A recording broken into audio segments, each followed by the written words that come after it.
Hi mga karonbel, maayong Huwebes kaniyong tanan. Maawanon ba inyong kabuntagon ug kaudtuhon? Amo kay landong lang walay adlaw pero wa nag-uwan.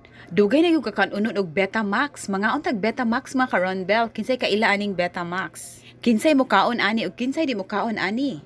Tagsar sad kay ko kakaon ani last na kong kaon ani katupang late 2021. Solid na ni pagpalit daan so ato na ni steam mga 5 minutes. Samtang nag-steam ta magtimpla na tag para marinate. Simpuro sa dato mga ricados para marinate na suka, patis, oyster sauce, ahos, calamansi, og timplahi lang according to your taste. Butangan po siya sugar. Unya kay di madas akong oras nga maghaling pa, so ato siyang i-fried. After sa pag-steam, kay ato siyang i-cut og square. Kay maong Betamax ang tawag kay square ang shape. Derived from a device ni siya katong 90s nga came from VHS and VCD. Comment down sa nakaabot aning Betamax. Dugo ni siya sa baboy, pasintabi po sa bawal mo kaon ani. According to myfitnesspal.com, nani siya carbs, fat, and protein nga naapot ay makuha nga benepisyo pero dapat mo eat lang ka in moderation. Ang fitness goal ani niya for the heart to be healthy kuno. Ali, mga tag Betamax while watching Betamax aw Netflix di ay. Happy lunch, mga kinaron balgams!